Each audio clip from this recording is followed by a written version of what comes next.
I would say I had a very smooth pregnancy. Physically, I was absolutely okay. Mentally, also at that time, I didn't realize I was sinking because there was so much going on. My grandmom died the first month of pregnancy. My mom got diagnosed with cancer in the second month of pregnancy. Third month, I ended up with a ear infection that left me deaf in 1 year for a month. So I had a really nasty ear infection. Fourth month, my husband got down with dengue. Fifth month, my son got diagnosed with clubfoot, and that was a major shock. We didn't even know of the word clubfoot then. So every month there was something. And yeah, so when I delivered on 1st December 2016, and I was discharged on 3rd, I started experiencing a massive headache, which ultimately was because of a brain hemorrhage. So I had to leave my 10-day-old son in Jamshedpur and go to Chennai for my treatment. My neurologist and his wife were godsend people. They not just gave me a life, they I think healed me in ways So anyways, I had to leave my 10-day-old child and go. My in-laws stepped up because my mom was still undergoing radiation, etc. Right. And my sister-in-law flew down, and she's not a mom, but yet she did the best she could.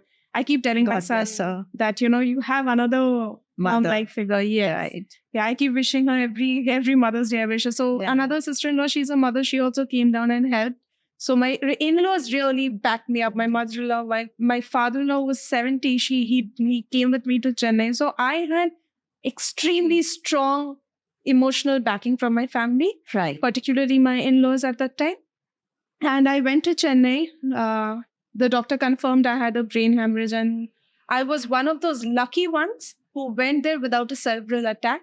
It was only because I was very, very, I would say, open and strong about that I am experiencing these symptoms, which were again invisible. My right side, I would experience feeling of numbness, and suddenly there were tremors, but it never happened in front of anybody. And the feeling of goosebumps and the symptoms of hemorrhage was such that I could feel it, but I couldn't show it. So we kept going back to my gynecologist. The anesthetic came in, to see that did anything go wrong. Nothing came up in the blood reports also, but this was happening. And headaches were there. I also had a UTI, so they were thinking it's probably because of the fever, but the headache was insane. It was like someone hammering my head. It was that bad. I would remember I would tie a dhaga to my head after crossover because I couldn't take the pain. It was not normal. The blessing was when my semi-paralysis happened, because then I had proof. So I recorded a video. You can see I just posted that on my feed recently. And I recorded that video where I was smiling while brushing, and I could move my foot. And I shot that, and that video saved my life, because that was what was then being circulated to doctors, that this is what happened, because it wasn't happening all the time. And the doctor then told me to get an emergency MRI done, and it was evident. So I didn't even know I had the brain hemorrhage. They just told me I need to get treated. So they took me, and it was in the aircraft that I got to know that, okay, I don't know if I was going to come back alive. So that's when I got to know, because my father-in-law wanted to keep it a secret. They were very scared that the stress could create something. Right. And when we reached there, I was admitted for 12, 13 days. The doctors took such good care. And in that moment, when I was lactating, I carried my pump also. It was just someone just touching my shoulder like this, or the gynecologist just doing this and asking me, are you feeling? Because I was, pumping blood and just flushing it down because there was no baby. And I felt God was punishing me because I could not love my child. That was what I strongly believe, that it was a form of punishment that I received. And I don't remember the name of that gynecologist, but I remember the compassion where she just came and did this to me, and she did that. And I'm telling you, every little warm gesture was very healing. My neurologist, I mean, he saved me that day, and I recovered. And he told me that it was the awareness that led me to. Yeah, and when I went back, it was day 21. And next day we had, in Bengalis, we have this Chatti Puja, where the name is decided, etc. And in that puja was the first time I experienced what I now know is an anxiety attack.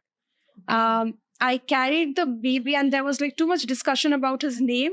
And suddenly I could not breathe. I had blackouts, and Shan was in my hand, my nanny was with me. I just sat down because I couldn't. And they took Shan and like my hands were like this. So they thought again my brain, Right. So we again contacted my neurologist and he was like, I don't think anything can happen right now, but get a CT scan done. Everything was normal. That was my first symptom. After that, what I noticed was my husband would keep saying the statement that something in you is flipped after you delivered. You've changed after you delivered. He kept that this timeline was always given to me. After you delivered, you changed because I was a very easygoing, happy, cracking jokes. I was a very different person back then, which I am now, but it took me a lot of time to get here. That time he kept saying that you're not the same. Like something as simple as me lying down and we asked him to switch off the fan, which I distinctly remember.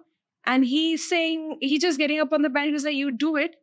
Ended up in such a massive fight where I told him that, I deserve someone better. And I could see that it was impacting my marriage very strongly. My anger was out of control. So were my palpitations. So was everything.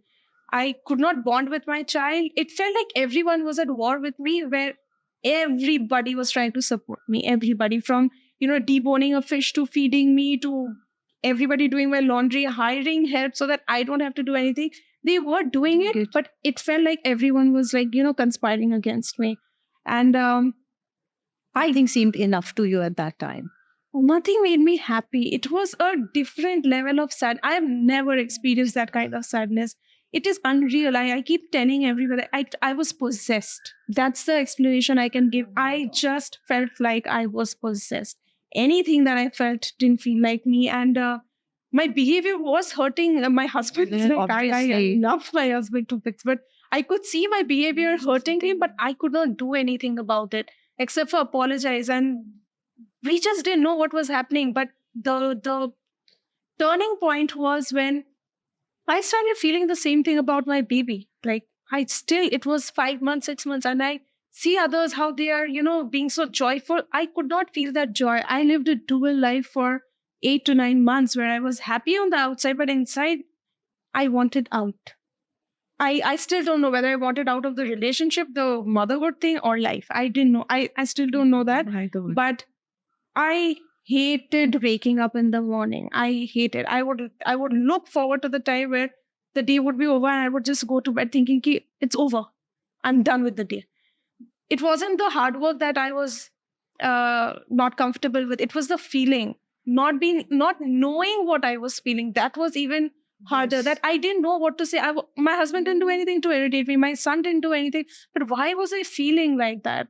My mother was recovering from cancer and, Shan's Club for treatment was going better. Yet, why was I feeling that? That why never came? And I just thought I was the problem. And I thought maybe if I went away, everything's going to be fine. So when that feeling started to come, and I remember, lying down in bed till 9:30 because my husband hired help every year. Just not wanting to get up was when I realized something was off. And I posted on an online group where they were like, have you been screened for postpartum depression? And I was like, what's that? And then I Googled and I was like, it was like, wow, it's not this is exactly what it is. This is what is happening. And then came the next thing. Okay, who do I see for help? Do I go back to my doctor? Unfortunately, I had an anxiety attack that day when my pulse rate went through the roof. And I went to the doctor and my BP was also quite fluctuating. So she made me lie down. She gave me medicines that day. And she just told me that, it's okay. It's going to get better. So I asked, do you think I have PPD?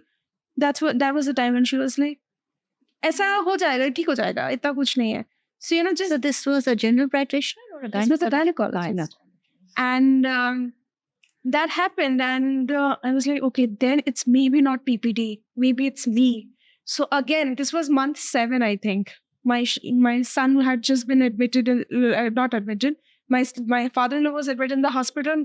My son had a really nasty infection during Durga Puja that year, 2017. And again, after that, I noticed that that feeling was again coming back. Like the relief I got after seeing that term online versus the doctor saying that ye to aise hi ho jayega, like it was not paid attention to, that happened. And then I started experiencing palpitations very regularly. So I went to a cardiologist. So ECG was normal. And I kept, and there was paranoia growing. Like, I think I can feel a lump here. I think there's a lump here. So numerous x-rays were happening because there was nothing, but I was feeling it. So then I reached out to my neurologist because I have to admit, I didn't want to see anybody in Jamshedpur because everybody knew my family, my in-laws and them. So log kya kahenge was something that bothered me at that point of time in 2016. So I saw my neurologist and he was like, yeah, you could be experiencing postpartum depression. It's very normal. You can just take the medicines and you should be okay. But yeah, seek therapy. You need to get better. Your life's normal. Medicine, seek therapy.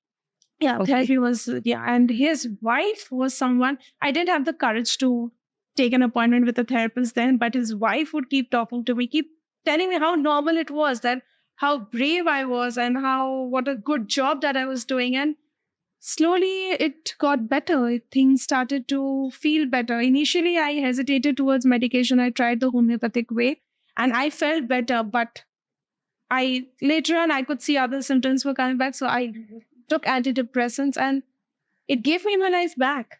Like I lost even today, I have no memory of the first year. When I look at Shan's baby pictures, I even today I end up crying. A part of me still wishes that why didn't someone tell me? Like, why? Like,